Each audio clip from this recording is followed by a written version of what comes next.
Leading up to the debate, the brainchildren in the liberal media, who, by the way, have been openly supporting Joe Biden's mass spending at every single turn, have once again paused their morality to say, it was bad when Donald Trump did it. This headline: Trump added twice as much to the national debt as Joe Biden.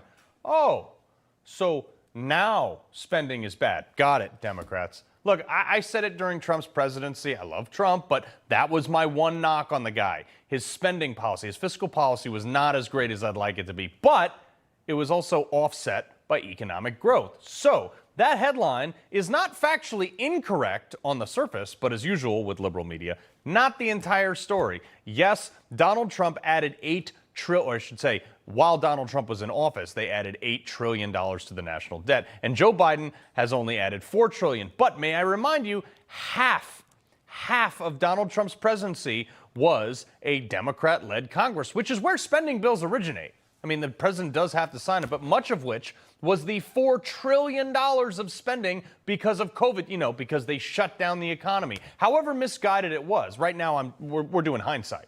Okay, so take out that $4 trillion, and by the end of Joe's presidency, both presidents will have spent about the same amount of money. With that as our starting point, let me explain to you why this headline, why the Democrats have shot down their own argument.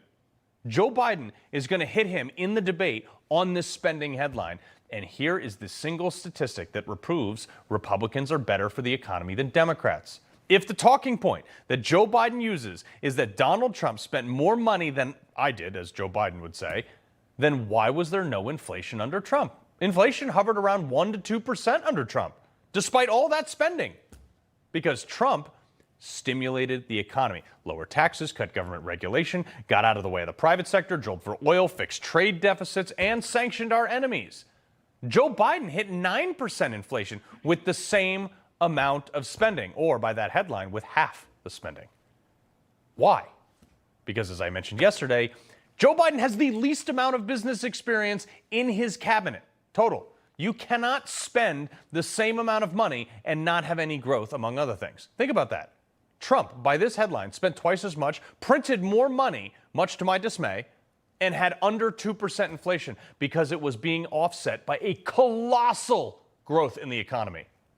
You cannot believe anything these people in these headlines say. Joe Biden and all the other men behind the curtain controlling this administration have promised you prosperity, and they're delivering you the complete opposite.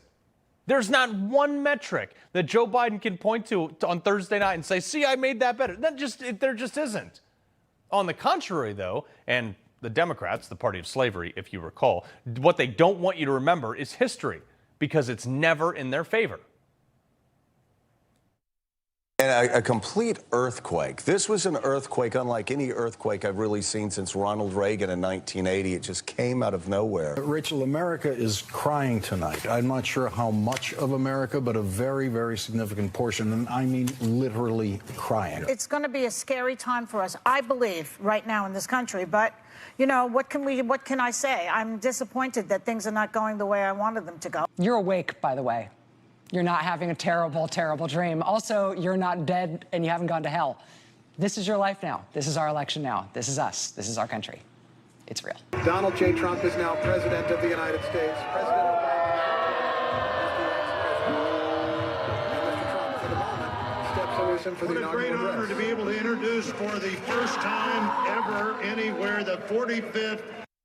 That thing screaming there became the single greatest meme of that entire inauguration for the next 4 years. But seriously, like Rachel Maddow, how bad was your life for 4 years? You got more ratings than ever before because you couldn't exist without the hatred for Donald Trump. Your dollar was worth more, and there was cheap gas, and the stock market soared. Yes, we had a crash a little bit during COVID, but it bounced right back. And what were the same people saying about that when it happened? Oh, Biden doesn't use stocks to judge an economy. Really? But fast forward a few years, all of a sudden, Joe Biden is touting a booming stock market as an indicator of the economy. You see why you should never take these people seriously? They will literally cheer for the demise of our economy, for our paychecks, for power, and then lie to you to keep that power. What else did they promise? Oh, yeah, that's right. World War III. Mark my words. Joe Biden's going to say that he's probably going to say something like this. They already have.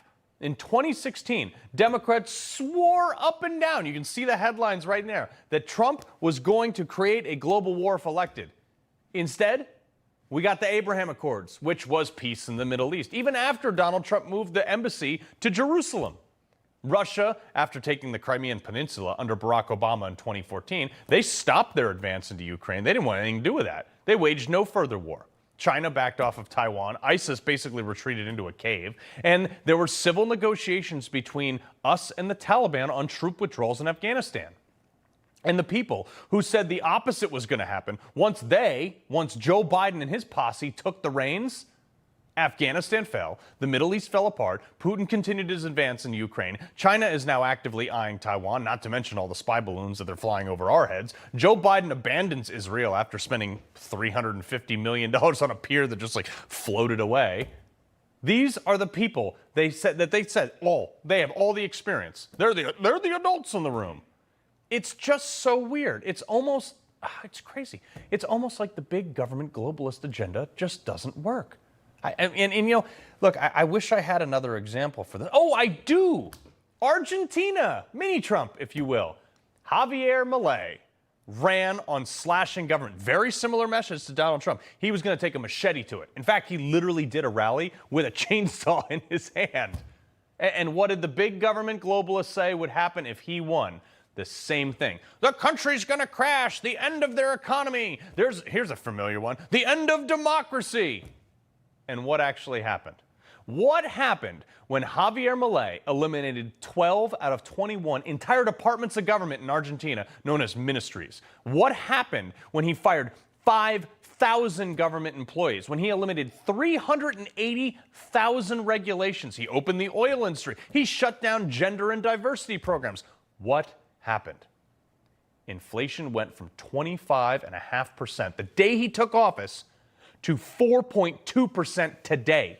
In the 6 months he's been in office, there's been a consistent decline in inflation. In 6 months, he stabilized their currency. And the answer was less government, not more. Sounds a lot like Donald Trump's message.